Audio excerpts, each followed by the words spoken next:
né? Pessoas às vezes querem alcançar vitórias, querem vencer, mas não querem pagar pelo preço dos desafios. E uma das coisas que escute isso, aqueles que verdadeiramente abraçam o caminho do Evangelho, aqueles que verdadeiramente abraçam a palavra de Deus e decidem viver conforme a palavra e decidem seguir os passos de Cristo, sobre esses vêm grandes desafios. Quem está entendendo isso? Quanto mais buscamos verdadeiramente a Deus, quanto mais buscamos verdadeiramente a presença do Senhor, vem lutas, sim. Eu louvo a Deus por Jesus Cristo, porque Ele nunca fez propaganda enganosa. Mas às vezes tem muitos homens enganadores, pregando evangelhos de homens, pregando evangelhos falsos, pregando caminhos de facilidade, pregando caminhos que são atalhos, iludindo o coração de muitas pessoas, levando elas ao erro e a se perderem. Jesus diz que o caminho que conduz à salvação, à vida eterna, a porta é estreita. Quando disseram para Jesus: mestre, eu quero seguir o Senhor. Quer? Então tá, preste atenção. As raposas têm as suas casas, os passarinhos têm os seus ninhos, mas o Filho do Homem não tem nem onde reclinar a cabeça. Você quer vir? Mestre, eu quero andar com o Senhor. Aquele que quiser vir após mim, tome a cada dia a sua cruz e me siga. Você consegue entender? Então, se você está aqui nessa noite, meu irmão e irmã, não importa de repente a motivação que o trouxe aqui, a necessidade, o que você tem passado. Eu quero crer que você está aqui nessa noite porque você veio buscar a Cristo e buscar a Deus. O simples fato de você ter tomado essa decisão nessa noite para estar aqui na casa de Deus buscando a Ele, já te leva para um caminho de mais que vencedor? Sim. Sim. E o sinal também que nós estamos dispostos a topar esse desafio. Ouve-se por aí que às vezes que quem tem Jesus não tem problema. Quem vem para a igreja não tem problema. Quem Jesus não passa por aflição. Pois o Senhor está para dizer aqui para nós: passa sim. A diferença é que sim, passamos, mas em Cristo nós vencemos. Passamos por apertos, mas em Cristo nós superamos. Passamos por tempestades, mas em Cristo nós atravessamos essa tempestade. Eu estava pedindo muito a palavra do Senhor para nós nessa noite, porque às vezes tem gente que ainda questiona. Escute, meu Deus, eu estou na igreja e tanta dificuldade. Meu Deus, eu estou caminhando para a igreja e tanta luta. A gente tem que estar atento e precisar pedir a Deus maturidade para compreender, porque é desse jeito mesmo. Porque o Senhor não poupou nem o seu próprio Filho, Jesus, para passar por situações. O texto que nós vamos ver aqui é conhecido. Talvez alguns não o conheçam, mas muitos eu creio que a maioria conheça. Quem não conhece vai ver aqui a direção que Deus tem para nós nessas horas. E aqueles que conhecem vão ser lembrados, porque a gente vai sempre lembrar disso. Porque é assim que a gente vence, com a palavra de Deus no nosso coração. Palavra de vitória é a palavra do Evangelho. A palavra da vitória é a palavra de Jesus. A palavra da vitória é a palavra de Deus. Você veio receber nessa noite? Quem está com a sua Bíblia, então, por favor, abra no Evangelho de Mateus, capítulo 4, versículo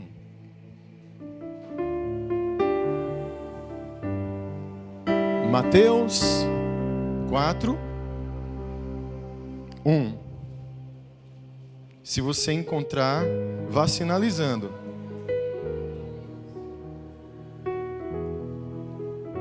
Amém?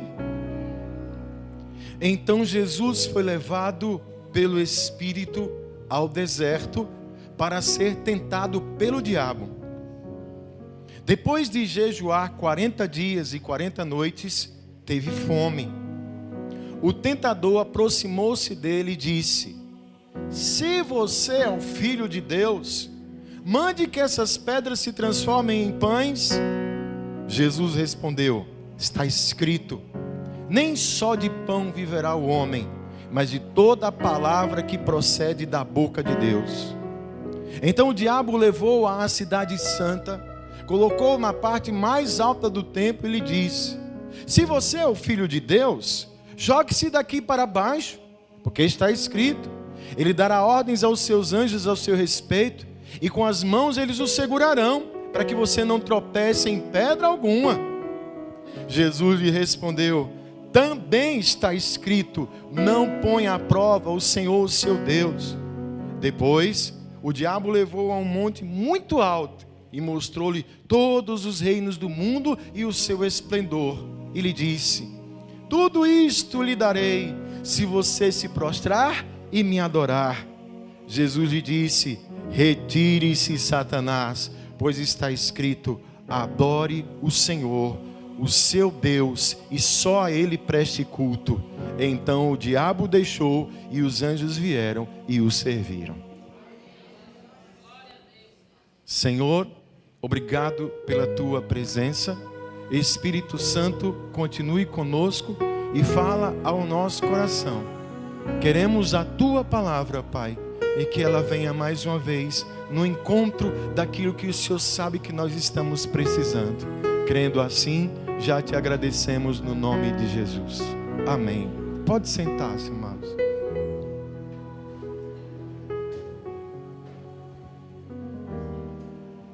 Amém?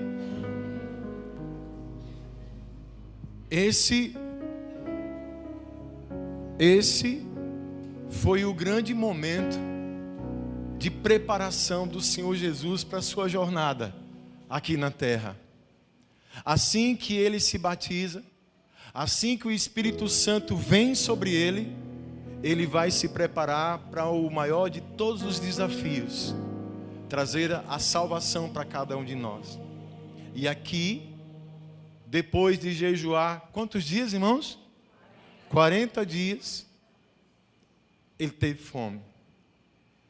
E nesse episódio aqui da tentação de Cristo, nós temos aqui, amados, uma carta, nós temos um esquema, nós temos um roteiro, podemos assim dizer, de como é que os verdadeiros seguidores do Senhor Jesus, como é que os verdadeiros filhos de Deus, eles conseguem lidar com as provações da vida, com as tentações da vida. Quero lembrar que a nossa referência maior é Jesus Cristo. Que aquele a qual nós procuramos seguir e imitar é Jesus Cristo. Por isso que aqui a gente é conhecido também como cristão. Tem cristão aqui nessa noite? Pastor, eu não sou cristão ainda, mas eu quero esse Jesus para a minha vida. Então se prepare para ser salvo. Se prepare para receber força que você precisa. Mas aqui, diante do que o Senhor Jesus enfrentou, traz muitos direcionamentos para nós. O primeiro deles eu até já falei aqui na introdução. A gente tem que entender o seguinte: eu preciso compreender que lutas, que provações, que situações difíceis, elas fazem parte dessa vida. Tem gente que pensa que o mundo é o paraíso, e não é, não. A terra tem muito lugar bonito, a terra tem muita coisa boa, mas escute, não fui eu que disse isso. O próprio Jesus Cristo disse que nesse mundo nós teríamos aflições. A criação geme, o mundo geme, o homem geme hoje por causa do pecado que entrou na terra. Isso significa que, independente de como eu esteja, se eu estou nesse mundo e nessa terra, eu estou sujeito a passar por provas e lutas. O simples fato, tem gente que imagina, pelo simples fato de tão somente ler a Bíblia, ou vir para a casa de Deus, orar, essas coisas vão simplesmente isentá-las de sofrimento. Não vão, não. Porque quem estava sofrendo aqui é o próprio Jesus. Quem passou por aflição foi o próprio Jesus. Você consegue entender isso? Quem está entendendo isso de verdade? Faz parte. Sabe por quê? A palavra do Senhor vai nos ensinar, vai nos mostrar, amados, que, escute, nessa terra, esperarmos coisas só para essa terra, a palavra do Senhor vai chamar a gente de miserável. A gente precisa entender que as lutas fazem parte da vida. E isso tem que ser tratado. Cadê os pais e mães que a gente tem por aqui? Um pai e mãe que verdadeiramente ama o seu filho, o educa e o prepara para as frustrações e para as dores também. Você nota que quando a gente tenta demais evitar que os nossos filhos sofram, a gente está estragando eles, porque quando vier a primeira dificuldade, eles não vão ter estrutura para suportar. Então, desde cedo é bom ensinarmos e aprendermos que lutas, que desafios, que dificuldades fazem parte dessa terra. Que o fato de eu ser um crente ou ser um evangélico não me dá uma imunidade diante das aflições que eu possa passar por esse mundo. Porque tem gente que pensa que é o super crente e a super crente. Tem gente que pensa, não, que isso aí não, maldição não. Jesus estava num deserto. Jesus foi tentado no deserto. Jesus passou por dificuldades. E as aflições fazem parte dessa terra. O primeiro ponto. Amém, amados? Outra coisa.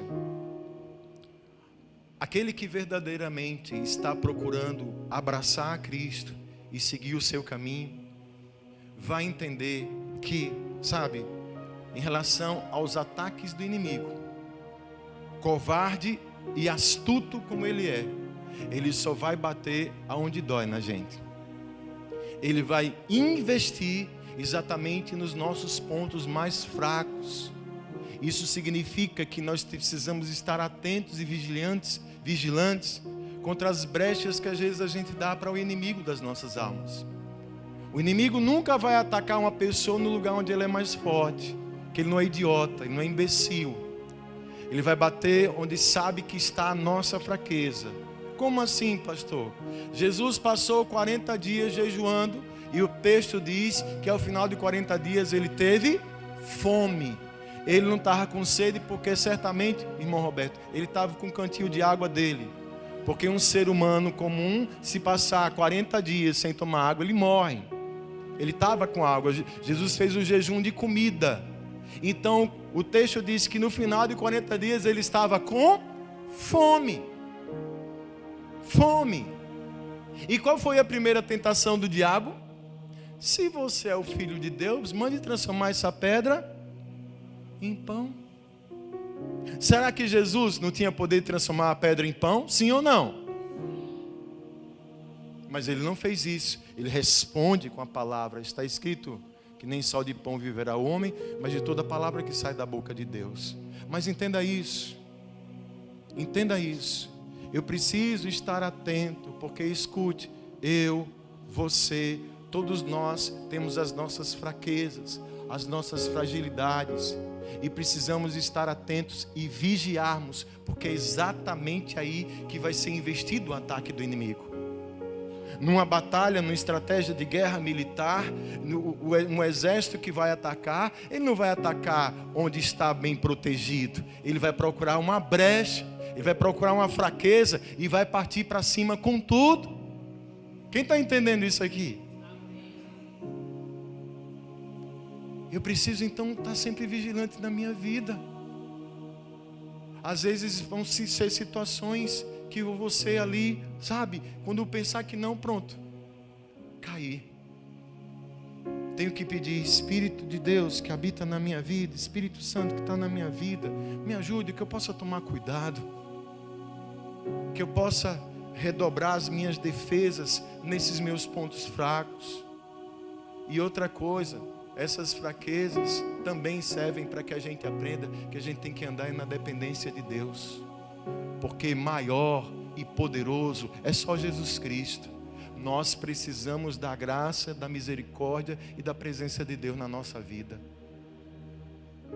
Quem está entendendo isso aí? Palavra de vitória para você. E outra coisa, se eu também decido abraçar Cristo, se eu também decido seguir o caminho de Deus, eu preciso então saber que a minha fé, ela vai ser sempre questionada. E tenho que saber lidar com isso, não permitindo que jamais nenhuma sombra de dúvida entre no meu coração. A maior inimiga da fé, a fé é a virtude que agrada a Deus. A fé é a virtude que atrai a presença de Deus. A fé é a virtude que manifesta o poder de Deus. A maior inimiga da fé é a dúvida. E o inimigo, muito ciente disso, ele sempre ia para Jesus e questionava: se você é o Filho de Deus, faça isso. Se você é de fato o Filho de Deus, faça isso. Querendo jogar em Jesus dúvidas sobre a sua identidade, sobre quem Ele era. E amados, se eu não sei quem eu sou em Deus, se você não sabe quem é em Deus, essa dúvida ela pode acabar com a nossa vida. Será mesmo? Será que Deus tem poder mesmo, pastor? Será que Jesus é poderoso mesmo, pastor? Será que a Bíblia é a palavra de Deus mesmo, pastor? Se tiver muita interrogação, meu irmão, minha irmã, eu vou dizer que estamos caminhando para derrotas terríveis na nossa vida. Porque Ele vai trabalhar na dúvida. Ele vai jogar dúvida no seu coração. Ele vai questionar. E o que é que você tanto faz na igreja? Você vai para a igreja, vai. Eu não vejo nada acontecendo na sua vida. Parece que quanto mais vai, piora. Será mesmo que Deus está te ouvindo? Será mesmo que esse Deus aí que você diz que crê, Ele tem poder mesmo? Quem é que faz isso? É o inimigo, irmãos. Mas o inimigo, ele usa a boca de pessoas. E muitas vezes usa a nossa própria boca, eu mesmo. Quando eu duvido da minha própria fé, quando situações que eu passo na minha vida me fazem questionar a Deus, me fazem questionar: Senhor, o que é que está acontecendo? Meu irmão, minha irmã, a palavra de Deus nos lembra, cadê os filhos de Deus aqui nessa noite? Nós não vivemos por aquilo que vemos, nós vivemos por aquilo que nós cremos. Jesus Cristo é poderoso para fazer infinitamente mais do que pedimos ou pensamos. Paulo diz: eu estou bem certo, eu sei em quem tenho crido, eu tenho convicção no meu coração, eu sei em quem tenho crido, que nem principado, nem potestade, nem altura, nem profundidade, nem altura, nem nada, nem ninguém pode me separar do amor de Deus que está em Cristo Jesus. A Bíblia diz também: eu creio e sei que aquele que começou a boa obra em minha vida é fiel para completar até o dia de Cristo. Meu irmão, minha irmã, lute contra essas dúvidas que tentam entrar no seu coração, porque o inimigo trabalha pesado nisso. O apóstolo Pedro diz o seguinte: estejam sempre preparados para responder com mansidão e temor à razão da esperança que está em vós. 1 Pedro capítulo 3. Somos questionados: ei, por que você vai para a igreja? Eu vou para a igreja que é bom lá, né? Por que você está indo para a igreja? Porque eu gosto do louvor. Por que você vai para a igreja? Porque... Não, meu irmão, por que você é crente? Não sei. Meu irmão, qual é a razão da sua esperança? Em quem você crê? Em quem você acredita? Meu irmão, eu vou dar uma de crente aqui. Eu quero crer que você crê que Jesus Cristo é o Filho de Deus, que Ele é todo poderoso, a presença dEle está aqui manifesta pelo seu Espírito Santo. Estamos aqui para adorar e buscar a presença dEle, e não vamos permitir que nenhuma sombra de dúvida venha tomar conta do nosso coração. Amém, amados? Você é filho de Deus. Você é filho de Deus? Você tem certeza que você é filho de Deus? Você tem certeza que você é filho de Deus? Não. Você nota que vai diminuindo, né? Cadê os filhos de Deus? Encerrando. Se eu quero abraçar Cristo, se eu quero seguir o caminho do Senhor, se eu quero trilhar aquilo que Ele tem para a minha vida, então eu procuro conhecer, escute, conhecer e viver a palavra dEle. Eu procuro conhecer e aplicar a palavra do Senhor.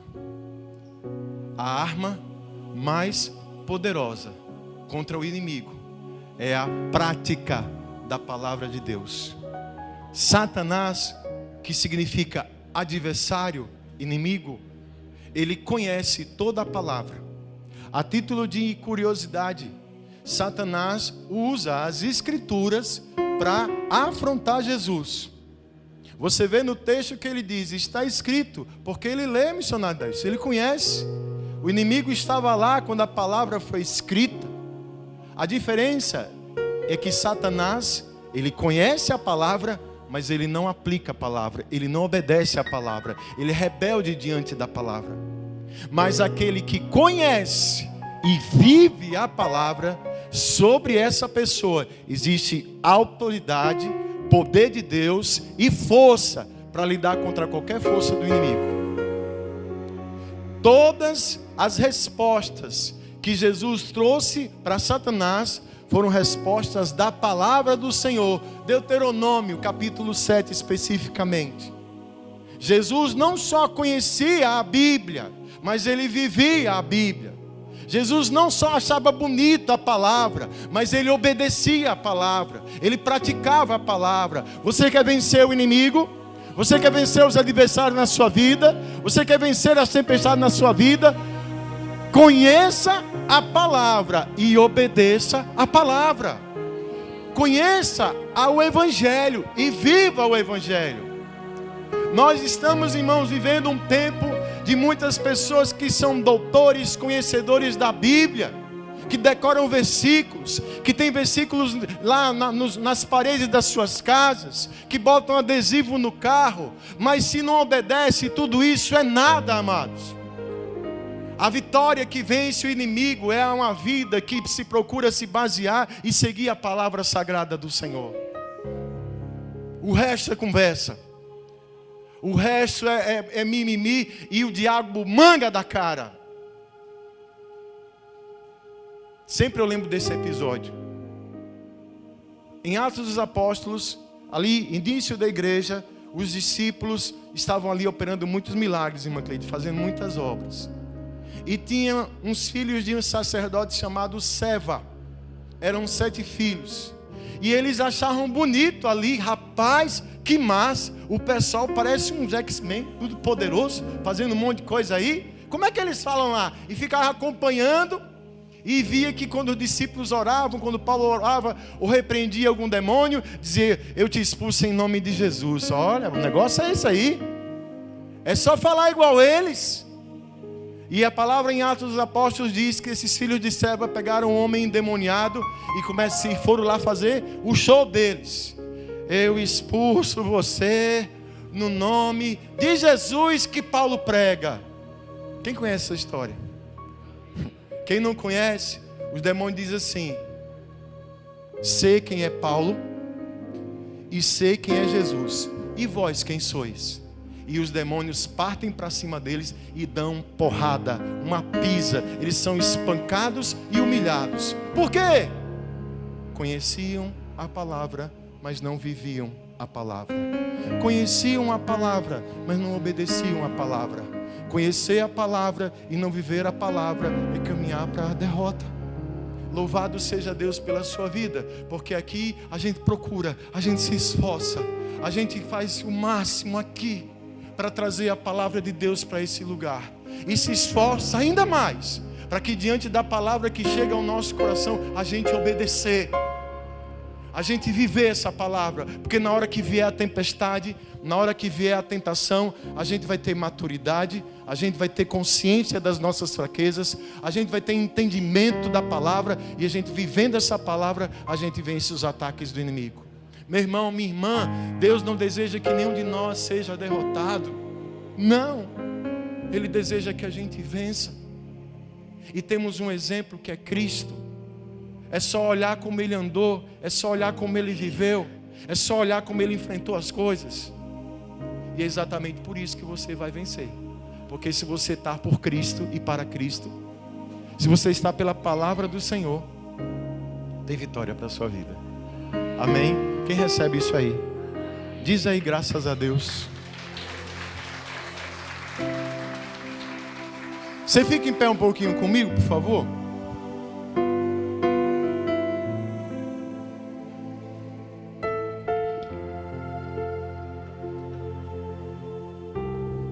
Será que tem alguém aqui passando por alguma luta? Levanta a mão aí. Tá na luta? Pergunta, irmão, você tá na luta aí, tá?